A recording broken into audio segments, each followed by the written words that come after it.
नमस्कार, स्वागत है आपका। आप देख रहे हैं हमारी खास पेशकश लीगल हेल्पलाइन और मैं हूं आपके साथ अनंत। इस देश का लोकतंत्र इस देश की खूबसूरती का एक अभिन्न अंग है, जहां जनता का जनता के लिए जनता द्वारा शासन के एक सूत्र पर चलते हुए हर एक नागरिक को समानता के साथ स्वेच्छा से जीने का अधिकार दिया जाता है। लोकतंत्र की आत्मा संविधान को कहा जाना गलत नहीं होगा और इसी संविधान का प्रियम्बल यानी संविधान की प्रस्तावना भी समाज के हर व्यक्ति के लिए समता और न्याय की बात करती है। कानून हर समस्या के सही प्रारूप में समाधान के लिए मौजूद है, लेकिन सही जानकारी ना होने या कानूनी पेचीदगियों के चलते एक बड़ा हिस्सा सही समय पर न्याय हासिल करने में असमर्थ महसूस करता है। और इसी अंतर को खत्म करने के लिए इंडिया लीगल रिसर्च फाउंडेशन की इनिशिएटिव लीगल हेल्पलाइन में हम यहाँ मौजूद हैं आपकी हर कानूनी समस्या में आपकी सहायता के लिए। हमारा उद्देश्य है कि किसी भी तरह की कानूनी अड़चन के दौरान आपके साथ हम खड़े हों आपकी कानूनी सहायता के लिए। और इंडिया लीगल रिसर्च फाउंडेशन इस लीगल हेल्पलाइन के जरिए आपकी कानूनी समस्याओं के लिए निःशुल्क कानूनी सहायता के साथ मौजूद है। जो नंबर आपकी टीवी स्क्रीन पर दिखाई दे रहे हैं उन नंबर पर फोन करके आप हमसे जुड़ सकते हैं, निःशुल्क कानूनी सहायता प्राप्त कर सकते हैं।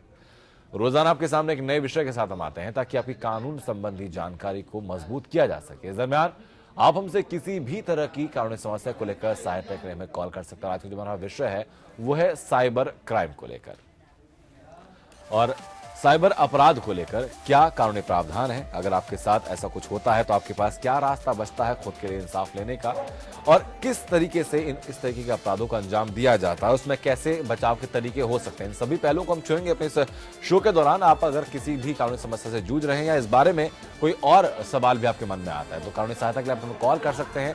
स्क्रीन पर नंबर लगातार फ्लैश हो रहे हैं, नंबर पर आप फोन कीजिए, हम तक जुड़िए और सीधी कानूनी सहायता आप हमसे इस बारे में ले सकते हैं।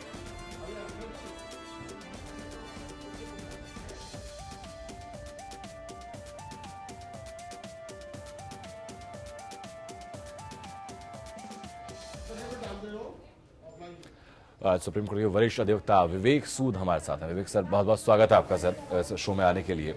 जब हम लोग साइबर अपराध की सर बात करते हैं, साइबर क्राइम की बात करते हैं, तो 10 मिनट पहले समझना चाहूंगा कि साइबर क्राइम होता क्या है। देखिए, साइबर क्राइम की कोई डेफिनेशन नहीं है, लॉ में कोई डेफिनेशन नहीं है जी, but in common parlance cyber crimes are those crimes which are committed on the platform of the internet. जी, So they are primarily computer related crimes or internet related crimes. जी, For example, cyber pornography, hacking, cyber stalking, जी, online fraud and cheating, जी, या किसी के computer में virus plant कर देना।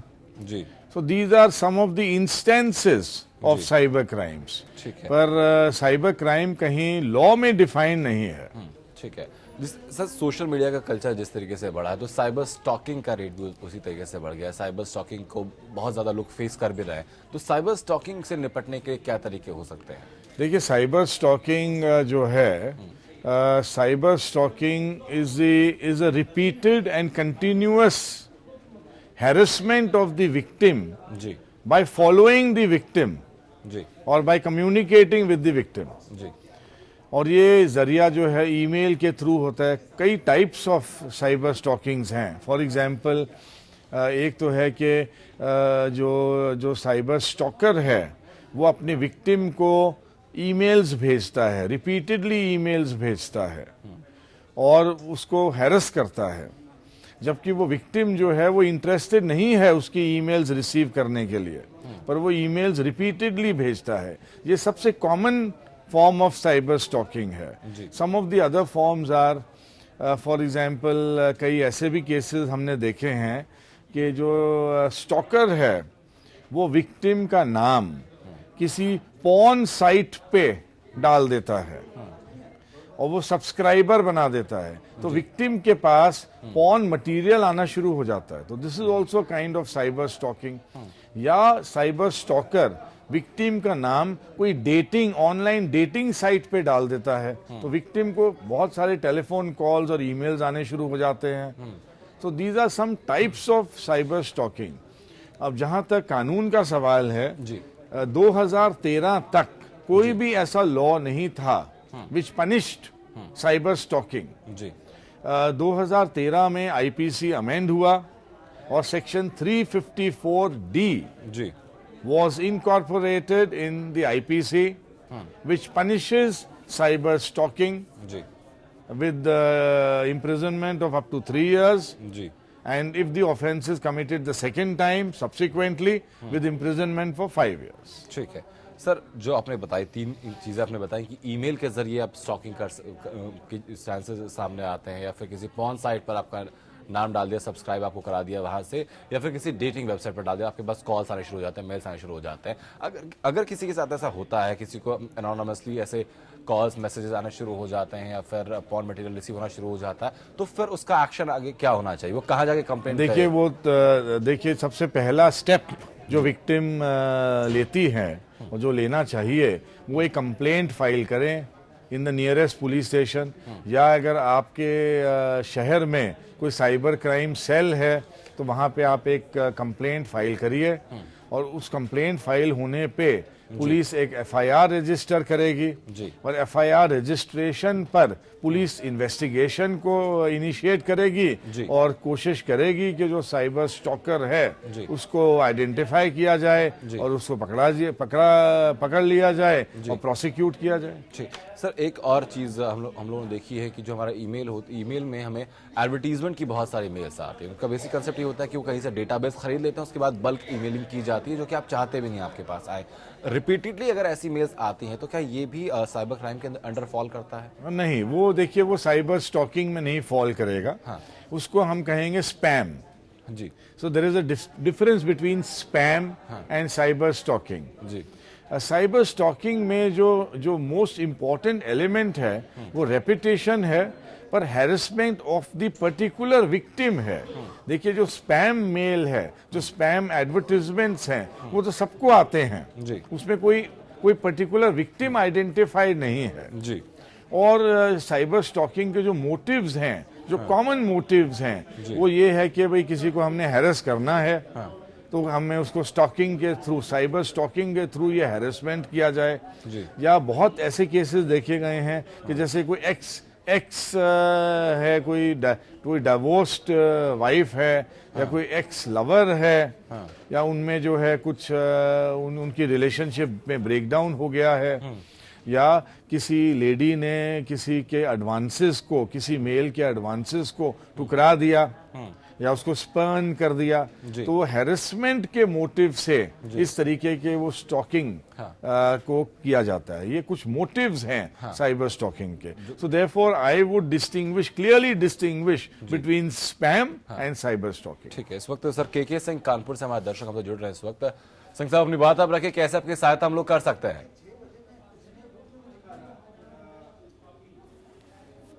सर आप तक आवाज पहुंच रही है हमारी?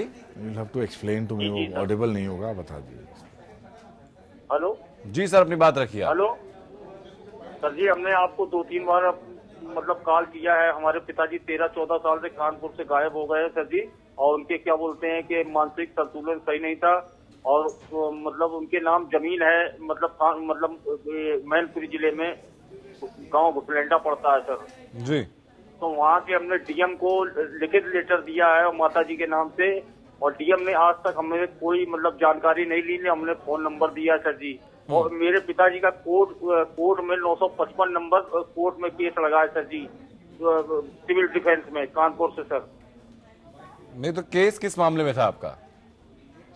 मतलब जब जमीन हम लोग ने माता जी हम नाम अपने करवाने गए, तो वो मतलब लेखपाल वहाँ के कहते हैं तहसीलदार के ऐसा सिविल से कोर्ट से आप करवा के लाइए, पिताजी तो आपके लापता हो गए हैं। ठीक है सर, इनकी समस्या है कि 14 साल पहले इनके पिताजी लापता हो गए थे, मानसिक संतुलन ठीक था नहीं उनका, 14 साल से उनका कोई पता को चला नहीं है। उनके नाम की जो जमीन थी उस पर मालिकाना हक चाहते हैं, जिसकी कुछ कानूनी बाधाओं के चलते मालिकाना हक इनको मिल नहीं पा रहा है उस जमीन के ऊपर। तो क्या प्रावधान इनके पास रहता है? दिस इज ये सिविल लॉ रिलेटेड क्वेरी है। इनको कोई सिविल लॉयर से मिलना चाहिए। मगर ब्रॉडली मैं एक्सप्लेन कर देता हूँ कि अगर कोई आदमी मिसिंग हो जाए and if he is not heard for a period of 7 years, then he is presumed to be dead under the law. तो अगर ये 7 साल से ज़्यादा अगर हो गए हैं तो इनके पिताजी can be presume to be no more under the law. हाँ जी। तो उसके बाद जो है अब वो म्यूटेशन नहीं हो रही है प्रॉपर्टी की, तो फिर एक सूट फाइल किया जाए। जी और या फिर अगर कोई और लीगल एयर्स हैं जो परेशान कर रहे हैं, जो इनके क्लेम को डिनाई कर रहे हैं, डिस्प्यूट कर रहे हैं, फिर भी एक सिविल सूट फाइल होना चाहिए कोर्ट में। तो ये कुछ कॉमन रेमेडीज हैं available, but ideally he should contact civil lawyer in the local court, you know, who can understand the facts of the case in detail, और क्या नेचर ऑफ कंट्रोवर्सी है, क्या नेचर ऑफ डिस्प्यूट्स हैं, and then he can be appropriately advised. ठीक है। अनुराग, मेरे दर्शक हम तक जुड़ चुके हैं। अनुराग, अपनी बात आप रखिए, कैसे आपकी सहायता हम लोग कर सकते हैं? अनुराग यादव है सर, मैं ग्वालियर से बोल रहा हूँ। जी अनुराग। सर मुझे ना, मैंने एक जानकारी चाहिए थी। मेरा मोबाइल करीब 5 महीने पहले चोरी हो गया था जी। और सर मैंने ना एक एप्लीकेशन यहाँ दी थी FIR के लिए अपने पुलिस स्टेशन में, एंड एक एप्लीकेशन साइबर सेल में दी थी। सर दोनों ही तरफ से ना कोई रिस्पॉन्स नहीं आता। करीब मैं 5 महीने से बहुत फिरा हूँ और वो लोग मुझे ना बार बार भेजते रहते हैं, यहाँ से वहाँ, वहाँ से यहाँ, लेकिन कोई रिजल्ट नहीं। मैं CSP सर के पास भी गया हूँ, वहाँ से भी कोई रिजल्ट नहीं। तो आपकी क्या कंप्लेंट दर्ज नहीं की गई है, क्या हुआ है? हाँ, आज तक मेरी FIR क्लियर ही नहीं हुई है। मुझे यही नहीं मालूम कि मेरी FIR लिखी है इन्होंने या नहीं। मैंने जबकि एप्लीकेशन 2 बार दी है। ठीक है, ठीक है, और सर मैंने ठीक है सर। अनुराग, मैं आपकी बात समझ रहा हूँ। विवेक जी, ये बात हम लोग FIR दर्ज हुई हो गई है? FIR दर्ज नहीं हो रही है सर, 5 महीने से लगातार कोशिश कर रहे हैं। तो इसमें सेक्शन 156(3) एक प्रोविजन है CRPC में, जिसके तहत आप एक एप्लीकेशन फाइल करिए बिफोर द मैजिस्ट्रेट कंसर्न, और उसमें आप प्रेयर करिए कि ये फैक्ट्स हैं, ये ऑफेंसेस कमिट हुए हैं, और police is not registering an FIR, and therefore the police be directed to register an FIR। ठीक है। तो मैं ये एडवाइस करूंगा कि ये वो एप्लीकेशन फाइल करें अपने लॉयर के through before the concern jurisdictional magistrate under section 156(3). ठीक है, बेहतर उनकी ये चीज़ हो सकती है। सर अगर हम साइबर क्राइम के कंसर्न में बात करें, तो अगर किसी के फोटोज, जैसे फेसबुक पे हम लोग अपने फोटोज बहुत अपलोड करते हैं, तो अगर उनके फोटोज को वहाँ से अपनी ड्राइव में सेव करके उनका मिसयूज़ किया जाता है किसी भी तरीके से, या फिर डेरोगेटरी स्टेटमेंट आपको सोशल साइट्स पर आपके बारे में लिखे जाते हैं, कुछ गलत चीज़ें आपके बारे में लिखी जाती हैं, तो क्या वो साइबर क्राइम के अंडर फॉल करता है? देखिए, वो भी साइबर क्राइम के ही कैटेगरी में फॉल करेगा। Although I repeat, cyber crimes are not defined under the law. देखिए, अब क्योंकि internet is a part of our life now, internet हर काम हम आज इंटरनेट पे ही करते हैं, इंटरनेट के थ्रू करते हैं। तो अगर सारे क्राइम्स जिसमें इंटरनेट की इन्वॉल्वमेंट है, अगर हम उनको साइबर क्राइम की कैटेगरी में डाल दें, तो सारा IPC जो है वो साइबर क्राइम हो जाएगा। For example, you know, many of the murder conspiracies are committed through the emails and internet. तो क्या मर्डर भी एक साइबर क्राइम बन जाएगा? तो I would not want to so broadly define cyber crime. मैं ये कहूंगा, जिन क्राइम्स में इंटरनेट इंटीग्रल कंपोनेंट है, उन क्राइम्स को हमें साइबर क्राइम की कैटेगरी में डालना चाहिए। बाकी जो क्राइम्स हैं वो ऑर्डिनरी क्राइम्स हैं, जहां पे इंटरनेट, क्योंकि internet is a part of human life today, तो इंटरनेट की कहीं ना कहीं यूजेज है उन क्राइम्स में, but they can't be categorized as cyber crime. Otherwise every crime under the sun today will become a cyber crime. Hacking के बारे में सर अगर हम लोग बात करते हैं, तो hacking is a crime. Hacking का मतलब ये है, हैकिंग का सिंपल टर्म्स में हैकिंग का मतलब है कि अगर आप किसी के कंप्यूटर में उसके परमिशन के बगैर आप अंदर चले जाएं, it is like a criminal trespass. मेरी प्रॉपर्टी है, मेरा प्लॉट है, मेरा घर है, तो मेरे घर में मेरे परमिशन के बगैर आप एंटर कर जाएं, तो it is a trespass. Similarly, if somebody trespasses into your computer, मेरा जो कंप्यूटर है या मेरा जो इनबॉक्स है या मेरा जो कंप्यूटर सिस्टम है, वो मेरी एक प्रॉपर्टी है। उसको लॉ रिकॉग्नाइज करता है कि वो मेरी प्रॉपर्टी है। तो उस प्रॉपर्टी में अगर मेरी परमिशन के बगैर कोई एंटर करेगा तो उसको हैकिंग कहते हैं। Now under the information technology act there are provisions, there is a provision, section 43 read with section 66, which defines hacking and which punishes hacking also. So hacking is today a criminal offense after the Information Technology Act of 2000. और ये बहुत ही common crime हो चुका है। अभी recently हम अखबारों में पढ़ रहे हैं कि मिस्टर राहुल गांधी का वो ट्विटर अकाउंट हैक हो गया। So hacking has become a very common crime these days. ठीक है सर, मैं वापस आपके पास लौटूंगा। इस वक्त राम अवतार हमारे दर्शक हम तक जुड़ चुके हैं। राम अवतार, अपनी बात आप रखिए, कैसे आपकी सहायता हम लोग कर सकते हैं? हाँ सर जी हेलो सर। सर आपकी बात हम तक पहुंच रही है, अपनी बात आप रख सकते हैं। नमस्कार सर। जी नमस्कार सर ऐसा है, मैं दोनों खाते का ऑपरेशन करवा लिया हूँ, जी। जो बोलते हैं। हेलो सर जी। आपकी आवाज हम तक पहुंच रही है राम अवतार, अपनी बात आप रखिए। अच्छा अच्छा, अभी वो शायद फेल हो गया है, मैं चल फिर नहीं सकता हूँ, कुछ काम नहीं कर सकता हूँ, बहुत बुरी स्थिति में हूँ सर। जी बिस्तर पे ही हूँ जी।